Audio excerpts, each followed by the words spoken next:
Alrighty, welcome into the Gary Ayd Show here on The Cave, cavetalkradio.com and the Cave Talk Radio app. It's great to have you aboard. Gary Ayd here with you. And we are here for just an hour today, shorter show than normal. But that's okay, we got a lot to talk about in that hour. We got the OC Bombers Players of the Week. Congratulations to Bethany French and Addison Perello. Both will be joining us later on. We recorded those interviews earlier in the week, and we'll be playing them at about 10:30 for your listening pleasure. And once again, we're happy to have you here. Right now, we're starting with some New York Mets talk. So the Mets are off to an auspicious start. They started the first couple games okay. Now they've gotten killed in successive games by the Milwaukee Brewers. Last night in particular was disheartening because they had Max Scherzer on the mound. And unfortunately, it did not go very well. And when you look at the way this team has played over the last two games, it's frustrating, right? It certainly is. But, I'm going to be that guy. We are what? 6 games into 52. Like, let's relax a little bit. I know. Look, I'm as guilty as anybody. I get so mad watching these games. I mean, the Mets in the last 2 games have lost by a combined, 19-0, I think. Right? Because they lost 9-0 last night. Scherzer got knocked around. And then the night before, last I saw, I actually didn't look at a final score. It was 10-0. That's what I saw. Okay, so it was 10-0. So 19-0 in consecutive games against Milwaukee. That's bad. That's awful. But what I'm already seeing is I'm seeing New York media say things like the roster is fundamentally flawed, despite owner that spends a lot of money. The payroll is not justifying the talent on the team. They're always saying things like that. And when you read between the lines, usually this is the thing with the sports writing and sports talk clan. I'm a bit of an anomaly. I will tell you what I mean and mean what I tell you. I'm direct. A lot of these guys aren't. They're passive aggressive. They live on innuendo and insinuation. And Brandon Tierney, who used to do a show here locally, I usually think he does a pretty good job. But he was one of these guys that was saying things like this recently. And I just don't agree. I think that the problem with the Mets is they just had 2 bad games. I don't think we have to make anything bigger of it. And, it reminds me when you get it's amazing who the media will choose to be critical of and who they'll choose to defend at times. It seems that there's no real logical rhyme or reason. The fact that Steve Cohen has as many detractors in the press already as he does is mind-blowing to me. It's truly mind-blowing because what do you want? This is an owner who is a huge fan, goes to the games, been a fan all his life, has more money than he could ever possibly use, and he goes ahead and spends it on the team willingly. And even if some view it as excessively, that's not their decision or stance to take. It's his team. It's his money. There is no salary cap. He can do what he wants. And he does. Why this is the guy that people want to be passive aggressive against or have a problem with. And again, it's done very subtly, so they could have plausible deniability. If they were to listen to this, they would say, that's not true. That's not what I said. I like Steve Cohen, blah, blah, blah. That's what they'll say. It's not what they really mean. It's not. And here's the thing. It reminds me of the way the New York media treated Rex Ryan a decade or so ago when he was here with the Jets. Everyone says, oh, he's blusterous, his guarantees, he's too outspoken, he's not a good coach. Be like Bill Belichick. Be like Bill Belichick. Okay, he won a bunch of titles. Great. Great coach. He had a good quarterback, a great coach, great defense, great offensive line coach. Copy. Understood. But here's the thing. You are a reporter or a columnist or a talk show host, whatever. You don't want anyone to be like Bill Belichick. The guy makes your life miserable. Why would you wish for that? At least in that profession. And this is the same, and this is why I was perplexed and shocked at the level, and they were more forthright with their dislike for Rex, especially the last couple of years. They ran this guy out of town. And it was like, why? He does your job for you. All you have to do is go in there and say, hey, Rex, what's up? And turn on your recorder, and you got your story.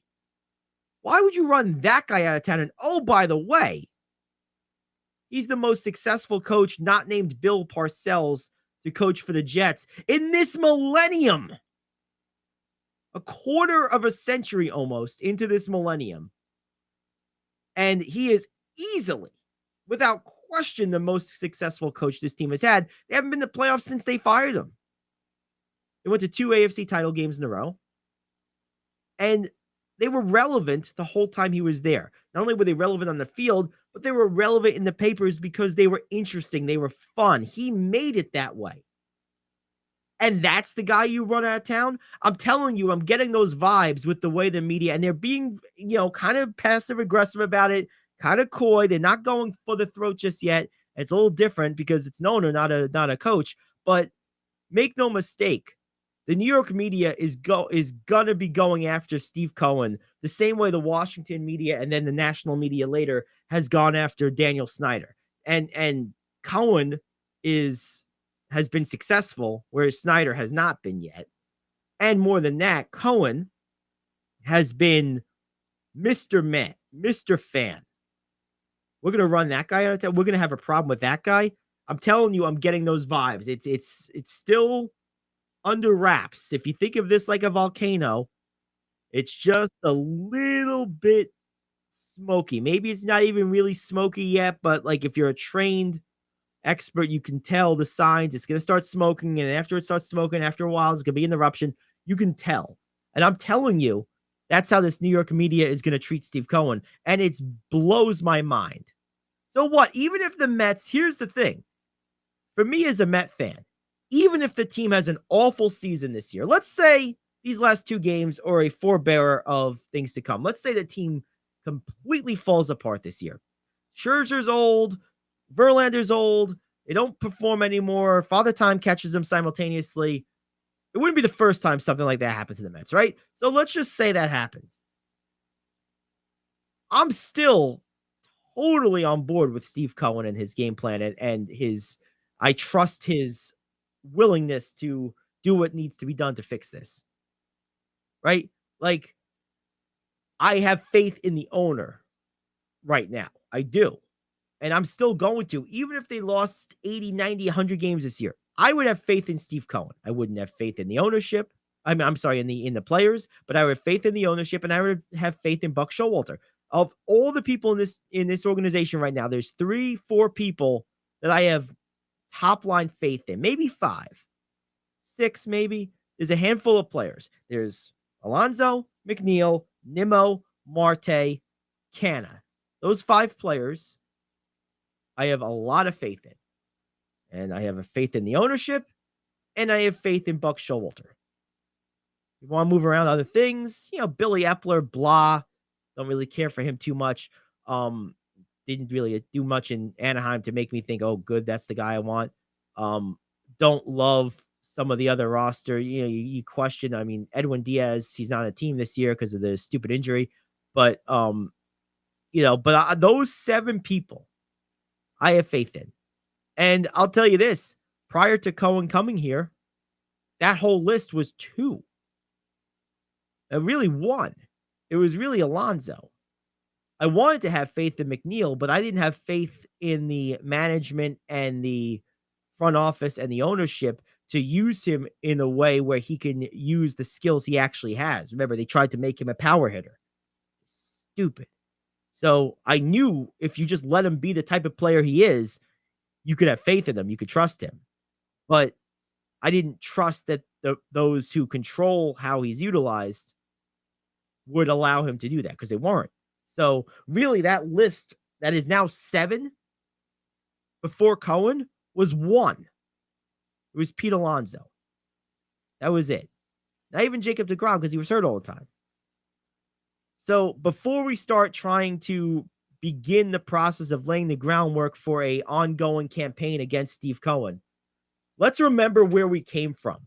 Let's remember who was running this team just, 36 months ago or less. Let's remember how hopeless things were, how you knew you were never going to contend for an important player. You knew you couldn't make that big deal at the deadline to put yourself over the top. You knew the team wasn't going to invest in the personnel necessary to compete with the Dodgers and the Braves and the Phillies. You knew that. Now we know the opposite. We know Cohen will do all those things. This is not the guy to even... He should be beyond reproach right now. Not just don't want to run him out of town. He should be beyond reproach. I believe this in sports. There are guys who are beyond reproach. LeBron James is beyond reproach. Phil Jackson as a coach was beyond reproach. Steve Cohen as an owner, to me, is beyond reproach. He is. The guy is everything you'd want in the owner. People say, well, he hasn't won anything. Well, that's fine. He will. If you let him be and don't make it uncomfortable for him to own the team. Because believe me, these guys hear this crap. And if enough of it goes on long enough, they will sell the team. And then the writers walk around like you virtue signal and snobs that they can be and, act like they accomplished something when really they will have scared away, shoot away the best thing that's ever happened to this franchise. Owners matter more than everybody because they're there forever or a really long time, usually. They have the ultimate final say, and anything that's good or bad that comes for that organization is a product of their decision-making, willingness to invest, or concern or lack thereof for the franchise. So when you have a guy who has every characteristic of a great owner, if you are the media of that town, you're the conduit between the team and the fans, allegedly, right? That's your function. So what do you think fans want? Do you think they want a Steve Cohen owner? Or do you think they want the Wilpons again or some other schlup like that that's not going to invest in the team? It's your job. Part of your job as a reporter or a columnist or whatever in sports media is to protect and advance the interest of the fans. Is it in the fans' interest to lose this guy? I'm not saying any of this is happening. I'm way ahead of the curve here. I understand that. But I'm telling you, I know the warning signs of this from being in this business for so long. And mark my words, there is a significant section of the New York media that secretly doesn't like this guy. Because there's a big section of the New York media that doesn't like success. They like failure. They like misery. They like being like everyone else because that's what sells. There is a significant faction of this country that enjoys being the victim, that enjoys woe is me, that enjoys commiserating in misery. And the papers play that up. The stations play that up. And they're going to continue to do that. So those are the people that are setting the groundwork. There's too much positive energy around Steve Cohen for them. He's too good. He's too intent and committed to actually having success. And they don't want to write about that because it's harder to sell. It's a sick world. I'm telling you, that's part of this. And it's going to become more obvious to more people over the next months and years. I promise you that. All right, let's take a quick break. We'll come back. We got more to get to. Coming up next, the radio question of the day. It's the Gary Ayd Show here on The Cave.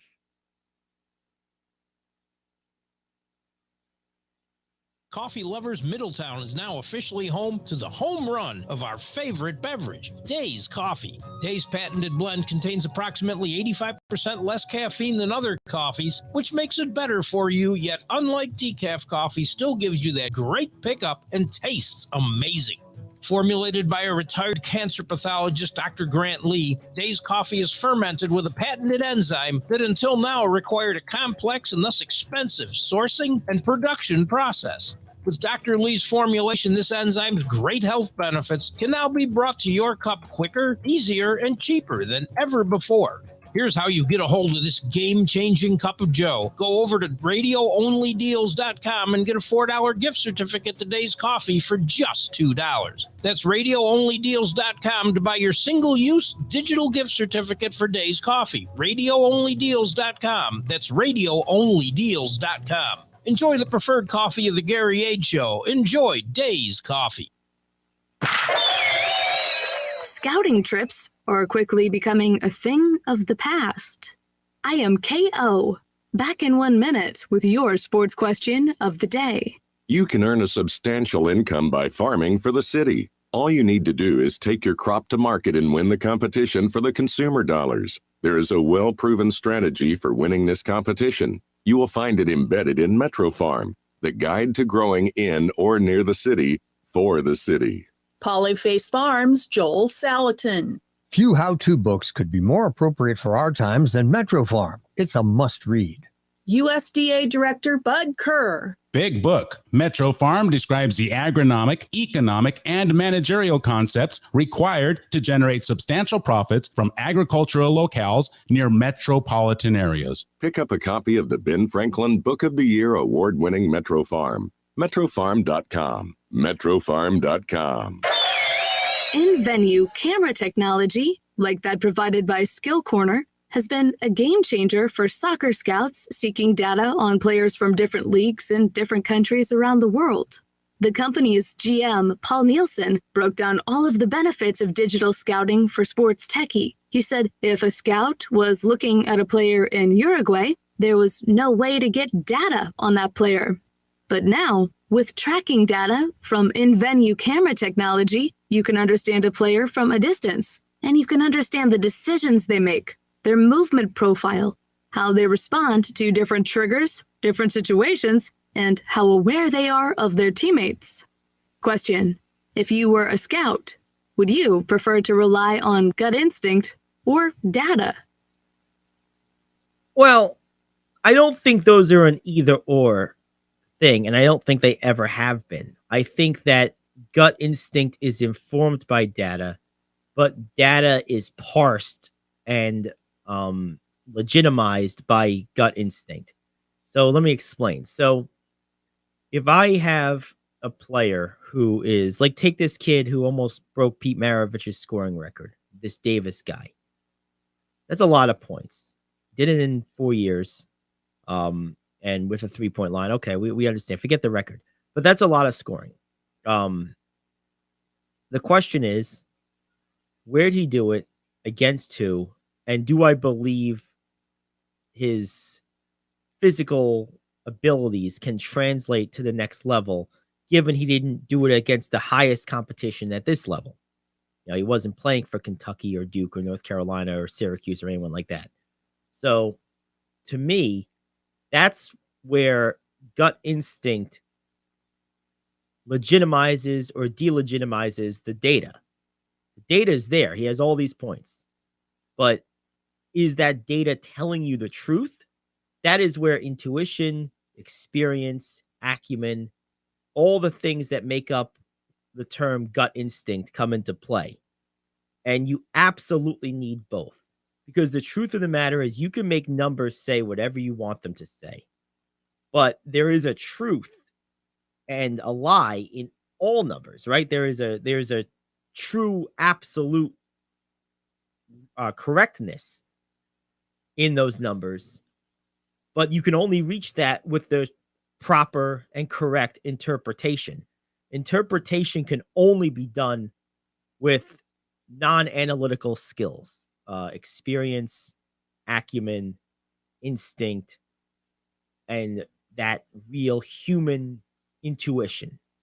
And to me, you absolutely need both, because making those type of, let's go the other way. Let's say you have an experienced old school scout who is telling you, my gut instinct, my intuition, my evaluation is this guy isn't good enough, but he doesn't have the data to the data is not there. Okay. Let's say he doesn't have the scoring numbers or whatever. That evaluation is incomplete because he didn't actually apply his experience to the numbers. So both are required, both are necessary, both are needed. And for me, if I'm looking at a player, I need to know not just his measurables, not just his production, not just his competition level. I need to know what's his work ethic. How does he behave when the lights are off?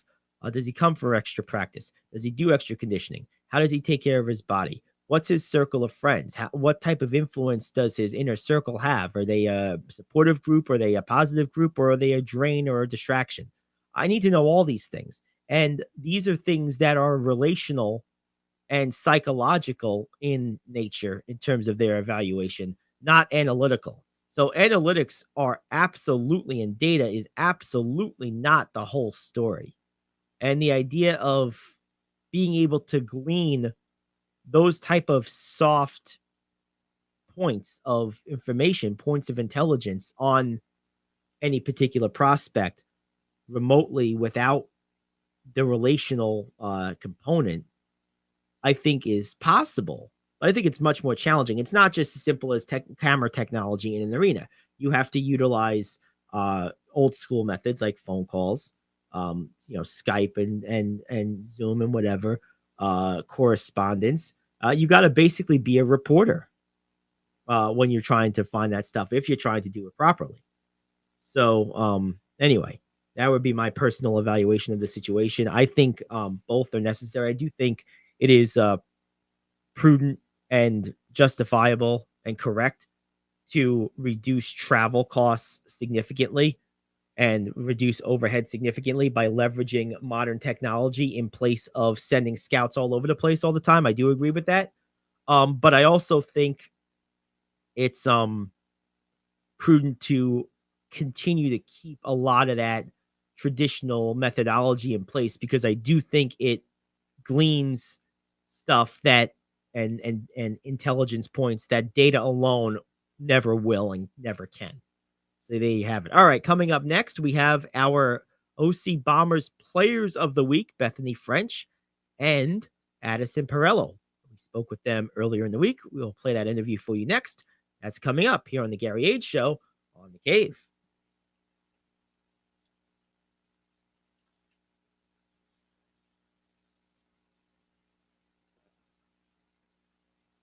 Do you want to save money on your next flight? Then pick up the phone and call. That's right, call. Because the best prices are not online. They're with SmartFares. See, SmartFares has special deals with the airlines. When they have unsold seats, they use SmartFares to fill them. So you get airline tickets at crazy low prices. They have access to great prices and discounts at over 500 different airlines. Plus 300,000 hotels and rental car companies. Their prices are too low to publish online. With the extra money you'll save, you can book another trip or treat yourself to dinner or shopping. So stop searching all of those travel sites to find the lowest price on your next flight. Let one of our SmartFares expert travel agents find the best price for you. Call SmartFares today and get ready to see the world with a fat wallet. 800-370-2460. 800-370-2460.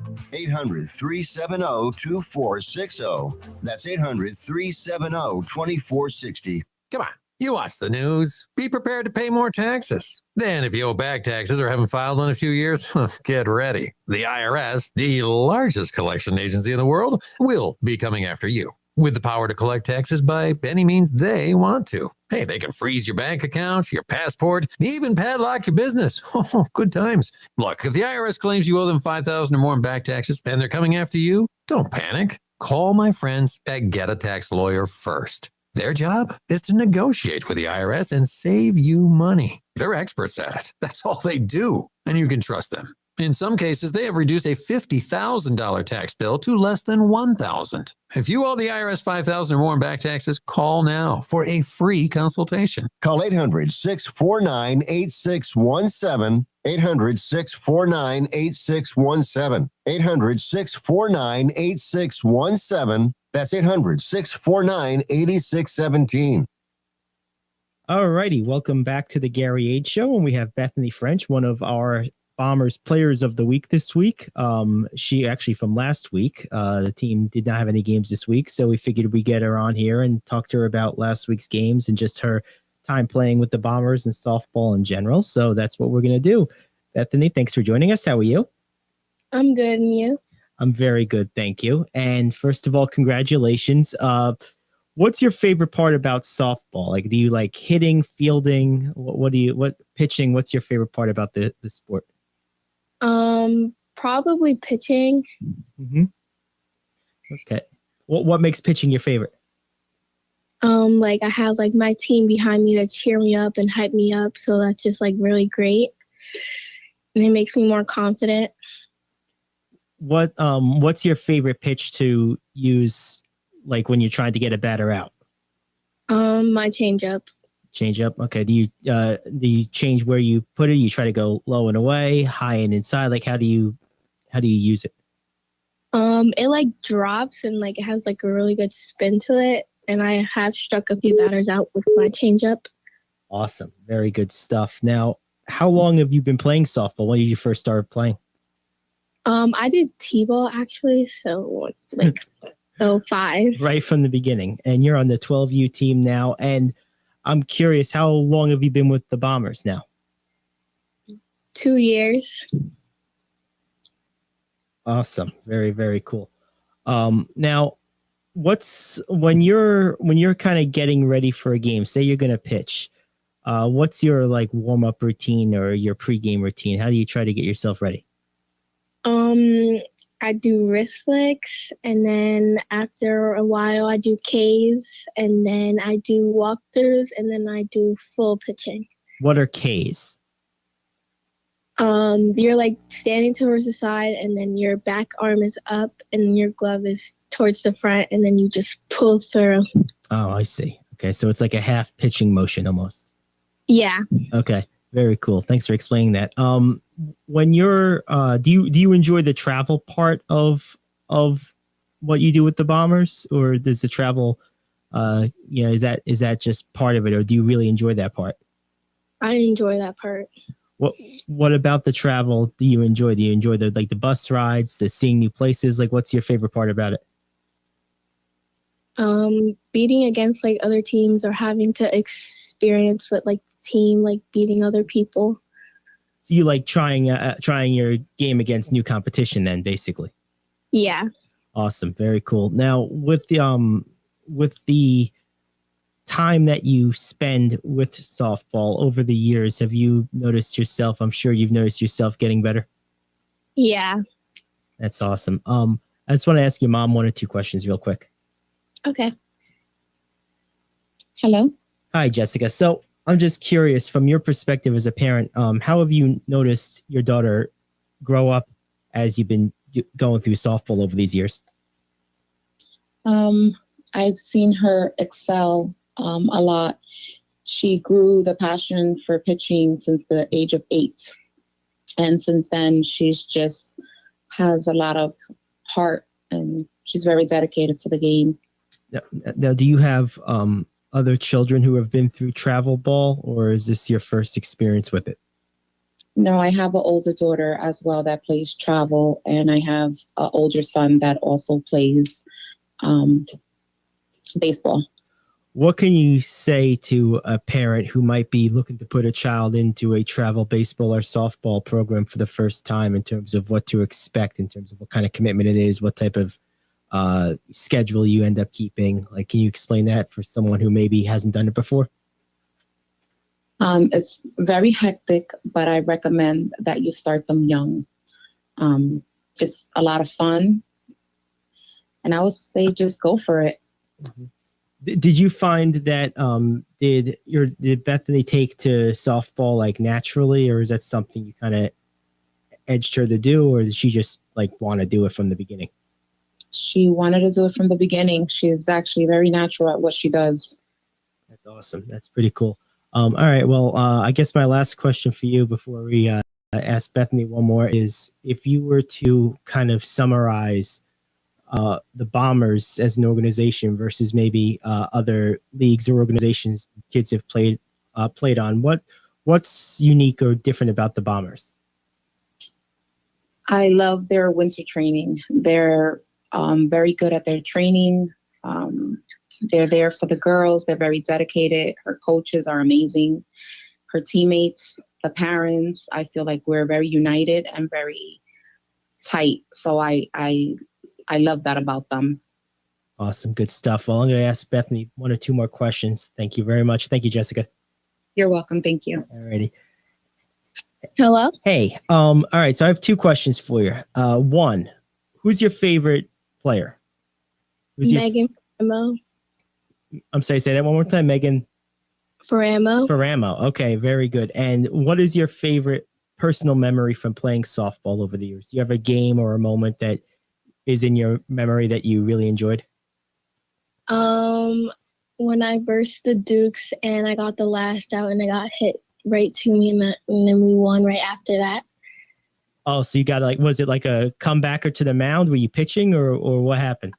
Yeah, I was pitching. She hit the ball and it went straight into my glove. And then I threw it to first base and I got the batter out. And then that's when we celebrated the championship. Oh, that's really cool. When was this? Last weekend. That was last weekend. It's just this past weekend. That's right. Awesome. Well, congratulations and enjoy the rest of your week, okay? Thank you. All righty. Thank you. That's Bethany and her mother, Jessica French. This is the Gary Ayd Show. Back after this here on The Cave. Coffee Lovers Middletown is now officially home to the home run of our favorite beverage, Days Coffee. Days patented blend contains approximately 85% less caffeine than other coffees, which makes it better for you, yet unlike decaf coffee, still gives you that great pickup and tastes amazing. Formulated by a retired cancer pathologist, Dr. Grant Lee, Days Coffee is fermented with a patented enzyme that until now required a complex and thus expensive sourcing and production process. With Dr. Lee's formulation, this enzyme's great health benefits can now be brought to your cup quicker, easier, and cheaper than ever before.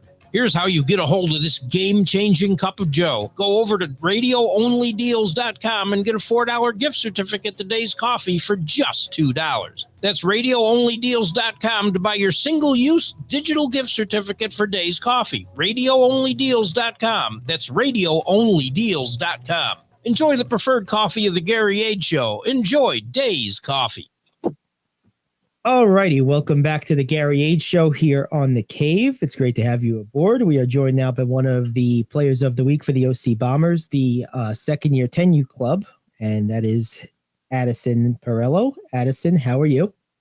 Good. How are you? Good, and welcome to the program. So, first of all, I just have to say, I was mentioning this before we went on the air, hitting 818 over a whole weekend is pretty crazy. Did you feel the whole time that you just were never going to make an out again? Like, how did that feel hitting almost, perfect for a whole weekend? It felt great. I'm sure it did. What were you seeing the ball better, or why'd you hit so good? What do you think the key was? Practicing. You put a lot of time into your hitting the week before? Yeah. Yeah. When you hit left-handed or right-handed? Left. Lefty. And I throw righty. Oh, you're one of those switcheroo people. I see. Yeah, you guys are confusing with the left hand one thing and right hand the other. When I was in college, I used to play ping pong, and I'd never used my backhand. I would literally switch the racket in between shots from my left to my right. Used to throw people off. That's a good tactic. Yeah, it was a good tactic until you dropped the racket, and then it wasn't so good. So Addison, how about when you practice your hitting, are you trying to hit the ball to different fields, or how do you practice your hitting? Batting cages, pitches, what do you do? Batting cages. And soft toss. Soft toss. Okay. You hit off a tee at all? Yes. Yeah. Okay. Now top and a bottom hand. What's that? I do top hand and bottom hand too. Oh, you do? Drills. Awesome. Explain, what is that? What kind of drill is that? What do you do with the top hand, bottom hand drill? You use your top hand you just use your top hand and hit off the tee, and you use your bottom hand to just hit off the tee too. Oh, so you're swinging the bat one-handed then? Yeah. Okay. Yeah.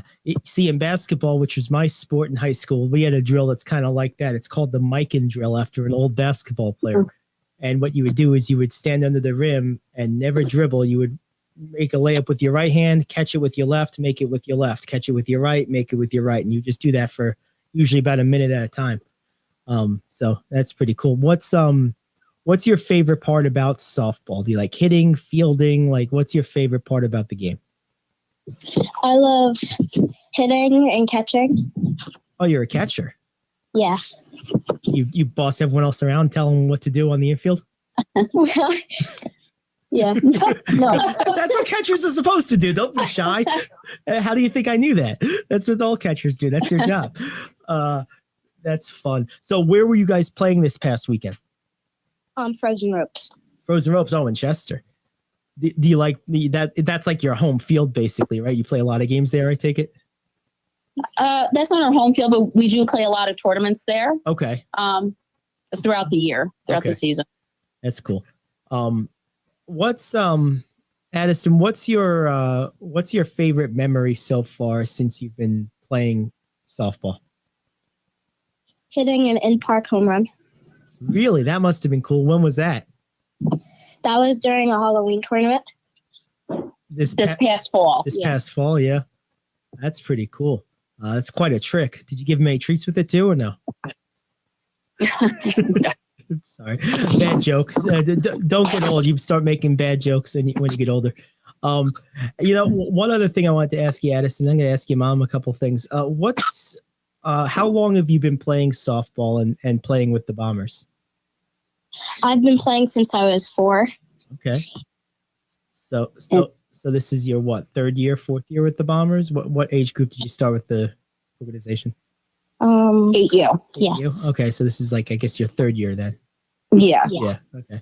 Cool. Alrighty. I was gonna ask your mom a couple of things real quick. Okay. Hey, Jen. So hi. Question for you is, is Addison your first child to go through any type of travel ball, baseball, softball, or anything? Yes, she is my oldest, so she was the first one to test the waters of everything. What's that experience like? If you could give a new family who might be considering this for the first time, like a sort of some advice or a roadmap of what to expect, what would you tell them? You make a lot of great friends, tons of memories. If you're looking for more of a competitive type environment, this would be the route to go. You learn tons of valuable life lessons. Really that goes beyond the softball field that you take in as to an adult into, your teen years, your adult life. Really some of the best memories ever made are probably on the softball field and the trips. Well, speaking about the Bombers specifically as an organization, what can you tell me about them that maybe someone who has played in another travel organization, but maybe not this one, might not know? Like, what makes them different, I suppose? Honestly, I feel like we're within the 3 years that we've been here. I would consider them all my family. Like, that's how close we are. Just that. And also the coaching is probably hands down some of the best coaching I've got to see in a really long time. And just the growth that they take the girls from. Some girls have never even stepped on a softball field and at 8U, and here they are at 10U, probably some of the best young softball players I've ever seen. That's awesome. Now, last thing for you, how did Addison first get into softball? Did she just take to it right away, or did you play at some point? Like, how did she first show an interest in the game? Actually, I started playing baseball, and then I switched over to softball when I was, I'd say 11 or 12, because they didn't have softball when I was younger. Okay. And then I played in high school, and I played all throughout college. So she was kind of destined to play softball. That's right. There's no other choice, really. That's right. I like it. Yeah, that's pretty cool. All righty. Thank you for your insight. I was going to ask Addison 1 or 2 more things. Okay. All righty. Addison, who's your favorite player to watch on TV? Go ahead. Well, they're not on TV, but Okay. Who's your favorite player then? Maddie Rangus. Hey, Rangus. What do you like so much about her? She's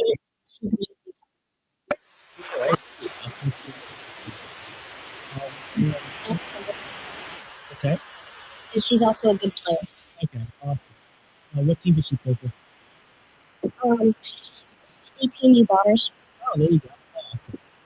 And what's been your favorite part of not playing, but like what do you like the most about like the travel and the off-field stuff? Like, what's your favorite part about the experience? I love hanging with my friends. Are most of your friends part of the box? Yes. Awesome. Well, hey, congratulations on a great weekend and enjoy your weekend. Okay? Thank you so much. Thank you guys. All right, that's Jen and Addison Perello. This is the Gary Ayd Show. Back after this, here on the Queen. Coffee lovers, Middletown is now officially home to the home run of our favorite beverage, Days Coffee. Days patented blend contains approximately 85% less caffeine than other coffees, which makes it better for you, yet unlike decaf coffee, still gives you that great pickup and tastes amazing. Formulated by a retired cancer pathologist, Dr. Grant Lee, Days Coffee is fermented with a patented enzyme that until now required a complex and thus expensive sourcing and production process. With Dr. Lee's formulation, this enzyme can now be brought to your cup quicker, easier, and cheaper than ever before. Here's how you get a hold of this game-changing cup of joe. Go over to radio-only and get a $4 gift certificate to Days Coffee for just $2. Your single-use digital gift certificate for Days Coffee. Radio-only-deals.com. Radio-only-deals.com. Enjoy the preferred coffee of the Gary Ayd Show. Enjoy Days. All righty, good stuff there from Bethany French and from Addison Perello. They were both awesome. Great coffee for both young women. Really cool stuff. By the way, one of the things that you should be getting from these interviews, if you're not, is it's a consistent theme. What you hear terms like family, friends, memories, development. These are all things associated with being a part of the Bombers organization. So I guess my quick sales pitch, if I may, would be to encourage any family who might be listening right now that's looking at putting their daughter into a softball travel program for the first time. Give the Bombers a look. Really an excellent organization. Very cool. All right. So now, interesting development. The Knicks playoff situation is locked. They are in the matchup with the Cavs. It's a 5 matchup. Cleveland is 4. The Knicks are 5. This is great news for the Knicks. First of all, they had a legitimately solid season. They're going to win a little under 50 games. They're probably going to win about 40. They're at 46 and 39 right at 33 right now. So they've played 79 games. They got 3 left. So they're going to win just under 50 games this year. And they're going to play a team that's going to win just over 50. The Cavs at 50 and 30. They have 2 games left. So this is probably the only matchup. It is the only matchup that they would be, if not favored, equal footing on of the matchups they could have received. They weren't going to play a lower seed because they weren't going to usurp Philly, Boston, or Milwaukee. So the worst case scenario for the Knicks, besides having to do the play-in, would have been being the 6th seed, which would have been Brooklyn, right? Against Brooklyn has the 6th seed right now, because that means you'd have to play Philly in the first round. Instead, you're playing Cleveland, who's much more beatable than Philadelphia. Now, I'm not saying they're easy, and I'm not even saying I think the Knicks are going to win this series. I haven't made up my mind yet. But I can tell you this. I was looking for my cat around here. I thought I saw him bugging around in the studio here. I'll tell you this. The Knicks have a legitimate shot. And as we get closer, the regular season will wrap up. We'll have a formal breakdown of this matchup. and kind of give you our official prediction. But right now, it's a time to celebrate. Right now, it's a time to be happy that the Knicks, look, they consummated a interesting, relevant, competitive season with a legitimate playoff berth. They're not squeaking in. They're not in the play-in. They're not like lining up for a first round series where they're going to be cannon fodder and have zero chance. They're not playing Milwaukee or Boston in the first round where they're going to get destroyed. And by the way, I don't even know that the Knicks would get destroyed by either of those teams. I think they would lose convincingly, but I don't think they would get completely annihilated. I think the Knicks are a reasonably good, legitimate team. They are making a legitimate playoff berth here. They are going to be somewhere north of 10 games over 500, maybe as many as 15 over 500 if they win their last couple. Well, I guess they have 79 games played, right? So they could be as many as 16 over 500 if they won their last 3. This is a day and a time to just be happy as a Knicks fan. You don't get those very often, right? So take them when you can. Enjoy them when you can. It's not a frequent occurrence. So let's enjoy it. We'll get to the nitty-gritty of breaking this down either later this week or early next. But right now it's time to enjoy the fact that the Knicks are in the playoffs in a solid position against a team they have a good shot at to try to beat.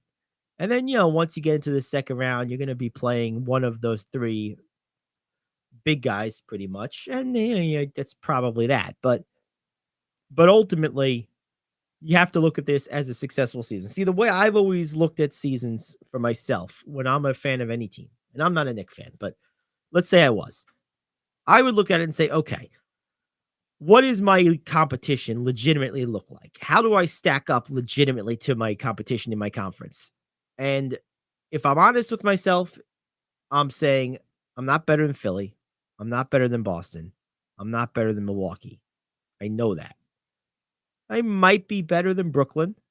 I might be better than Cleveland. They're both on my plane. We all could be better than each other.